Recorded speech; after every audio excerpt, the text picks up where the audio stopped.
Nosotros estuvimos hablando de estructuras cristalinas. Hasta ahora consideramos que todas estas estructuras eran estructuras perfectas, estaban idealizadas, pero no siempre se da de esta manera. En los casos reales, podemos encontrar que estas estructuras poseen ciertos defectos. Entonces, vamos a estar hablando un poco sobre estos defectos. El primer caso serían las vacancias. Entonces, esta imagen que nosotros estamos observando aquí es una estructura perfecta, ¿verdad? Donde cada una de los átomos están en una posición equidistante del átomo más cercano. Por ejemplo, si tomamos este, está a la misma distancia del átomo vecino de aquí que al de aquí, ¿verdad? Y va cumpliendo perfectamente la serie. Sin embargo, cuando tenemos un defecto, que sería en este caso la vacancia, es cuando dentro de esta estructura tenemos un átomo faltante. Podría ser cualquiera, por ejemplo este. Entonces, si no estuviese ese átomo ahí, estaríamos en presencia de un defecto que se llama vacancia. En la gráfica de al lado, ¿verdad? Ahí tenemos ya una combinación de varios defectos aquí. Pero en este caso vamos a resaltar la vacancia, ¿verdad? Porque vemos aquí la ausencia de uno de estos átomos. Entonces, otro defecto es el átomo sustitucional. Entonces, nosotros, ¿verdad? Dentro de lo que es una estructura perfecta, consideramos que todos los átomos son del mismo material, ¿verdad? Sin embargo, no siempre tenemos una estructura 100% pura, sino que aparecen átomos de otros compuestos, ¿verdad? Y ocupan ese espacio. Entonces, tenemos, por ejemplo, aquí graficado el átomo sustitucional y vemos que esto no pertenece a la estructura o al material de la estructura perfecta que nosotros esperamos. Entonces sería como que perdiéramos aquí uno de estos átomos y en lugar de este átomo tuviésemos un átomo de un material diferente incrustado en esta zona. Entonces a eso es a lo que llamamos átomo sustitucional. Otro defecto sería el átomo intersticial. Entonces este defecto sería, bueno, tenemos nuestra estructura, ¿verdad? Pero dentro de ella tenemos un átomo que no se encuentra cumpliendo la serie, ¿verdad? Entonces, por ejemplo, aquí, si insertáramos uno aquí, eso sería un defecto de átomo intersticial. Entonces, en esta gráfica se ve eso. Tenemos aquí que se encuentra este átomo, ¿verdad? Fuera del lugar esperado.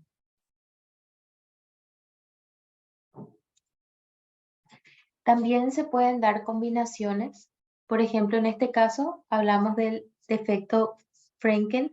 Entonces, el defecto Frenkel es una combinación de la vacancia y un átomo intersticial, ¿verdad? Porque cuando nosotros hablamos de átomo intersticial, nos decía que es un átomo que no se encuentra cumpliendo la serie. Sin embargo, cuando tenemos combinado esto con una vacancia, podría ser el caso de que, por ejemplo, este átomo se haya desplazado de su ubicación original y se encuentre por aquí. Entonces ahí estaríamos teniendo un espacio libre, ¿verdad? Una vacancia y un átomo ubicado en una posición que no le corresponde. Entonces ahí vemos una combinación y a esta combinación en este caso se le llama defecto Frenkel.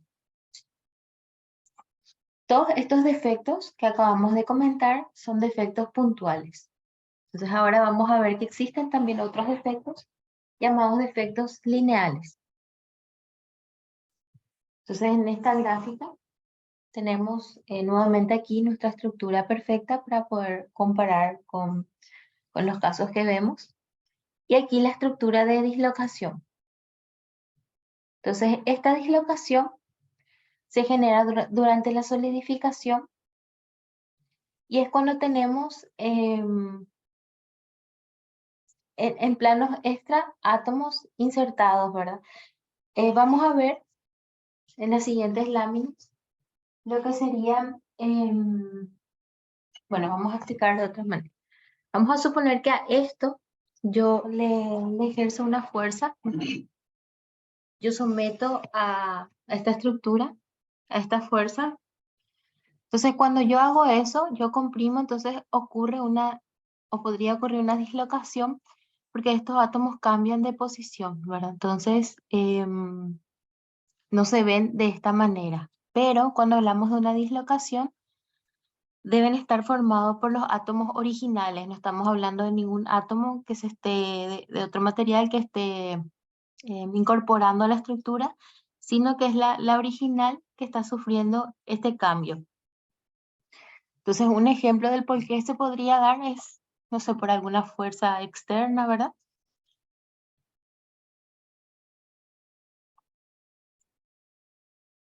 Bueno, entonces aquí vemos nuevamente el dibujo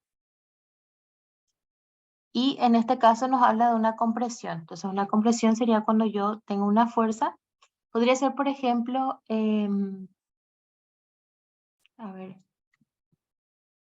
como, bueno, vamos a comparar un poquito con el resorte, ¿verdad? Nosotros aplicamos una fuerza y comprimimos eso. Entonces, ese efecto es una compresión. Entonces nos dice que tenemos esta estructura expuesta a una compresión, ¿verdad? Para que podamos entender bien el sentido de la fuerza. Entonces ahí vemos que ocurre esta deformación. Entonces ocurre así.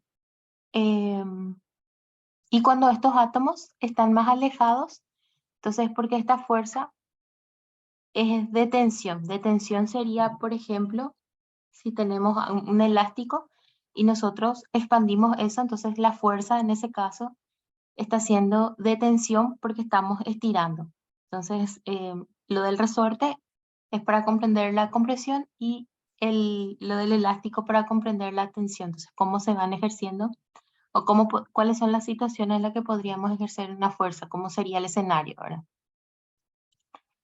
Bueno, entonces nosotros, ¿verdad? Podemos tener una deformación elástica y también una deformación plástica.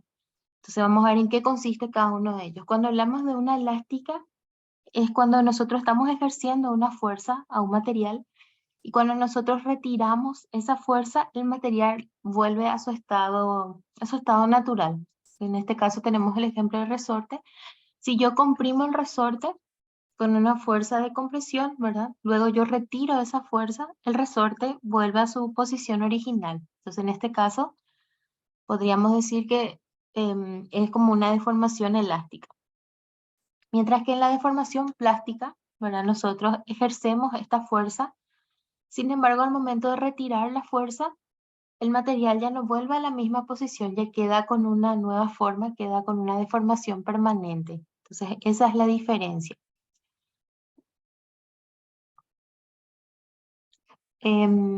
Vamos a tratar de entrelazar algunas cosas, ¿verdad?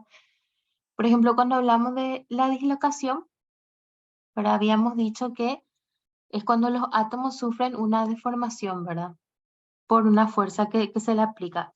Si yo tuviese un material y este material tuviese esa mala disposición, ¿verdad? De mis moléculas, y yo le aplicara una fuerza o para ejercer una deformación plástica, ¿verdad? Al quitar esa fuerza, los átomos deberían volver a su posición. Pero como la posición inicial tenía una deformación, entonces podría darse el caso de que esta dislocación desapareciera y el átomo, perdón, la estructura quedara con los átomos bien reubicados.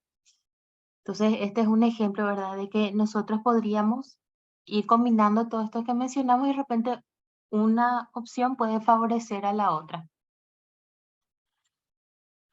Bueno, este es otro defecto, que es un defecto de superficie. Entonces, esto se da, bueno, nosotros cuando tenemos una estructura, ¿verdad? Nosotros hasta ahora estábamos viendo en 2D para que nos sea más fácil comprender.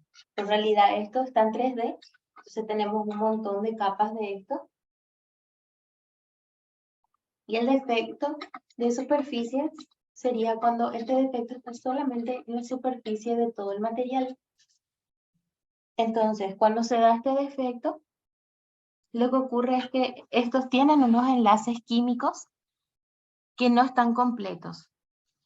Entonces, esto hace que sean más reactivos químicamente que los demás átomos que no se encuentran ahí en la superficie con en estos enlaces incompletos. Y solemos ver, por ejemplo, que algunos metales se oxidan, que parecieran que están oxidados, pero nosotros raspamos eso y deja de estar la oxidación. Entonces, realmente lo que ocurrió es que estábamos en presencia de este defecto y como es solo en la superficie, al momento de raspar sacamos eso y por eso es que deja de estar, podríamos decir, oxidado, ¿verdad? Bueno, vamos a ver un poco cómo se van formando, ¿verdad? Los sólidos. Nosotros hablábamos siempre de una celda, empezamos a hablar hoy ya de un conjunto de estas celdas, ¿verdad? Entonces, cuando se van formando estos conjuntos con las celdas unitarias, podemos tener, por ejemplo, un sistema monocristalino, uno policristalino o uno amorfo. Vamos a ver cuál es la diferencia. Vamos a mirar esto de arriba. Vemos aquí que tenemos la figura en 3D, ¿verdad? Pero si nosotros pudiéramos aislar la celda unitaria o lo que se va repitiendo constantemente dentro de esto, sería este gráfico que tenemos aquí. Entonces, esta sería una celda unitaria que conforma toda esta estructura. Por ejemplo, en la clase pasada nosotros estábamos viendo ejercicios, ¿verdad? Donde consideramos solamente la celda unitaria para hacer los cálculos. Entonces, eso sería esto de aquí. Esta es la celda unitaria que conforma toda la estructura. Entonces, en el primer caso, que es un monocristalino, todas las estructuras son exactamente iguales. Entonces, podemos ver aquí que se va cumpliendo siempre el mismo patrón. Pero en el caso de un policristalino, que es el del centro, realmente vemos que en una cierta zona tenemos una estructura que se repite. Por ejemplo, aquí, esto se va repitiendo. Pero si observamos esto de aquí, se va repitiendo también, pero no es igual a esto. Entonces ahí estamos teniendo varias estructuras, ¿verdad? Entonces por eso es policristalino, porque aquí tenemos un cristal, aquí otro, aquí se forma otro y aquí otro. Entonces esa es la diferencia con el monocristalino, que en el monocristalino tenemos siempre la misma que se va repitiendo en toda la estructura. Mientras que cuando tenemos un amorfo, que es el de aquí, sería imposible encontrar un patrón que se vaya repitiendo. Entonces mirando esto, no podríamos extraer, por ejemplo, como aquí en este caso, una celda que represente a ciertas zonas. Bueno, entonces vamos a ver cómo se va formando. Primeramente, se encuentra en estado líquido, ¿verdad? Luego, lo que pasa, o sea, va a ser la solidificación de los cristales. Entonces empezamos en un estado líquido. En el estado líquido, estas moléculas no están muy pegadas, ¿verdad? No tienen una fuerza de atracción que las una fuertemente. Luego aquí, cuando empieza ya su proceso de solidificación, entonces lo que ocurre es que ciertos átomos empiezan a formar lo que llamamos núcleo. Entonces vemos que aquí se forma un núcleo, aquí se forma otro y aquí otro.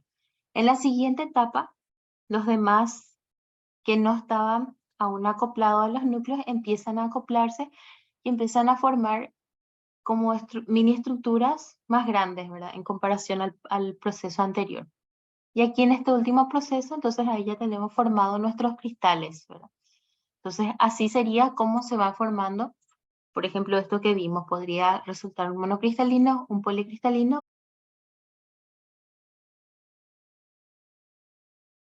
a partir de este proceso que acabamos de mencionar.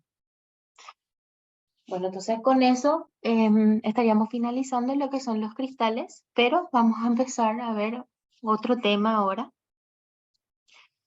Entonces, en esta primera lámina vamos a conversar un poco sobre lo que sería la corriente eléctrica. Luego vamos a ver un poco de la resistencia, ¿verdad? Entonces, bueno, esta tabla que tenemos aquí es solamente a conocimiento, a modo de conocimiento general. Entonces tenemos ciertos materiales con sus respectivos valores de conductividad. Vamos a estar hablando de eso, pero ya tenemos esta tabla aquí, ¿verdad? Para que podamos relacionar cuando hablemos de lo que es la conductividad eléctrica. Bueno, esta es una... Tenemos aquí un circuito, ¿verdad? Nosotros tenemos materiales que pueden ser conductores, ¿verdad? Entonces, estos materiales son conductores porque ofrecen una baja oposición al paso de la corriente, ¿verdad? Sin embargo, cuando hablamos de un aislante, este aislante ofrece mucha resistencia. Algo importante, ¿verdad?, de resaltar es que normalmente nosotros hablamos de aislantes y decimos que los aislantes no conducen, ¿verdad? Hasta cierta parte esto es cierto, pero para que realmente no conduzcan deben estar sometidos bajo ciertas condiciones. Es decir, yo tengo un umbral, ¿verdad? Y hasta si respeto ese umbral, claro, el aislante va a hacer su trabajo, ¿verdad?, de impedir el paso. Pero si yo someto a esta estructura a una energía excesiva, muy por encima de su umbral, este aislante va a terminar conduciendo. Entonces, algo que tenemos que tener en cuenta, ¿verdad? Un aislante sí es un aislante siempre y cuando estemos respetando sus límites, estemos trabajando dentro del umbral, si no va a terminar conduciendo. Entonces, cuando hablamos de que un material conduzca o no, es ahí donde aparece la importancia de la conductividad eléctrica, porque es un parámetro que nos indica cuáles son los materiales que se oponen menos a lo que sería el paso de la corriente o de repente se oponen un poco más. Bueno, aquí tenemos, ¿verdad?, una estructura, un átomo, ¿verdad? Tenemos el núcleo, tenemos la nube o envoltura de electrones y estos circulitos pequeños serían los electrones. Entonces, ¿qué ocurre en un átomo? Está formado por varias capas. Tenemos varias nubes o envolturas de electrones, donde cada nube representa un valor energético. Es decir, aquí tenemos un valor energético, aquí tenemos otro, aquí otro. En este caso tenemos 3 capas graficadas, pero en realidad depende del material, ¿verdad? Vamos a tener más capas. Y estos valores energéticos también son dependientes del material. ¿Qué es lo que pasa, verdad? Esto sería una introducción para entender lo que es realmente la corriente. Pero nosotros siempre decimos la corriente es un flujo ordenado de electrones, pero la idea es comprender bien a qué se refiere esa frase. Entonces, yo tengo los electrones, cada uno en sus respectivas capas según su nivel energético. Si yo a esto le expongo, lo expongo a una fuerza electromotriz, ¿qué es lo que pasa? Yo estoy proporcionando energía. Entonces, si yo le proporciono energía a este electrón, por ejemplo, que es el que se encuentra en la última capa, este electrón va a ser expulsado y se va a convertir en un electrón libre. ¿Por qué? Porque los electrones de esta capa deben cumplir con ese valor energético. Entonces, al recibir una energía externa, ya no puede pertenecer a esa capa, entonces es liberado. Entonces, lo que hacemos es repetir esto y liberar un montón de electrones y luego direccionarlo. Entonces, por eso es que la corriente es el flujo ordenado de electrones. Realmente lo que hacemos es obtener electrones libres y ser capaces de darle un flujo, darle una orientación ordenada a eso y a partir de ahí surge lo que es la corriente. Entonces la corriente es un efecto de haber expuesto, ¿verdad?, esto a una corriente, perdón, a una energía. Esta energía puede ser de diferentes procedencias. En el caso eléctrico, ¿verdad?, es el que más estamos acostumbrados, pero de hecho existen varios experimentos que se realizaron donde se obtuvo estos electrones libres por medio de exponer, por ejemplo, una placa de metal a lo que es calor. o también a lo que es una luz. Entonces, finalmente, estos son fuentes de energía, solamente que son diferentes a una fuente de energía eléctrica, pero sigue respetando lo mencionado, ¿verdad? Bueno, vamos a hablar de algo bastante peculiar que ocurre dentro de lo que es la corriente, ¿verdad? En un conductor. Cuando hablamos de corriente, tenemos corriente continua y también corriente alterna. Pero cuando nosotros sometemos estos conductores, ¿verdad? Dependiendo de cómo es la corriente que está circulando en él, es cómo se van acomodando, ¿verdad? Cómo se acomoda la densidad, es diferente, la densidad de corriente. Si yo tengo, por ejemplo, esto sería como un conductor, yo le hago un corte seccional, por eso tengo un círculo, y dentro de ellos estos puntitos nos van a representar como la densidad de la corriente en el conductor. Entonces en corriente continua vemos que es uniforme, mientras que en la alterna no. Entonces, ¿qué es lo que ocurre en la alterna? Que la corriente se acumula en los bordes. Entonces a esto se le denomina efecto pelicular, lo que ocurre en corriente alterna. Entonces no es lo mismo. Por eso es que cuando nosotros queremos transportar un gran flujo, ¿verdad? de energía, lo que hacemos es tener, si hiciéramos un corte seccional, ¿verdad? En estos conductores de gran calibre, vamos a ver que están compuestos por muchos conductores de una dimensión más pequeña. Entonces, ¿por qué? Porque eso es mucho más conveniente para nosotros que estar teniendo un conductor de un diámetro enorme, porque solamente vamos a estar aprovechando el borde y toda esta área sería un área muerta, ¿verdad? No va a estar transportando nada. Sin embargo, si tenemos un montón de conductores de dimensiones pequeñas, vamos a lograr transportar un mayor flujo, una mayor corriente. Entonces, ese, por ejemplo, es un por qué los conductores son así y no uno directamente de una sección grande. A esto se le llama efecto pelicular o efecto en esquí también. En la parte de transmisión, ¿verdad? Se tiene mucho en cuenta esto, ya que el efecto pelicular es una pérdida que afecta bastante al momento de transportar la energía. Pero ¿qué es lo que ocurre? Que transportar la energía en corriente continua es mucho más costoso que en corriente alterna. Pero si nosotros queremos transportar a una distancia muy grande, entonces ahí compensa esa gran inversión y es mejor transmitir en corriente continua. Pero cuando la distancia no justifica esto, entonces nos quedamos con lo que es transmitir en corriente alterna. Entonces, por eso es que, por ejemplo, en Brasil se transmite en corriente continua y luego ahí, por medio de los convertidores, se vuelve nuevamente alterna para alimentar. Sin embargo, nosotros en Paraguay, ¿verdad? Alimentamos directamente en alterna al no tener tanta distancia, ¿verdad? Entonces, todavía no compensa. Hay una curva que se analiza que es referente a esto, ¿verdad? Serían los costos en función al kilometraje que vamos a tener entre el punto de generación y lo que sería o sea, hasta dónde vamos a estar transmitiendo.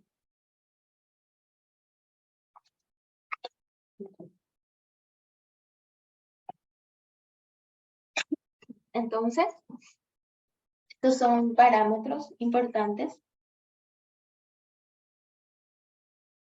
Por ejemplo, la resistencia eléctrica, nosotros hablamos de la conductividad. La resistencia eléctrica es su inverso.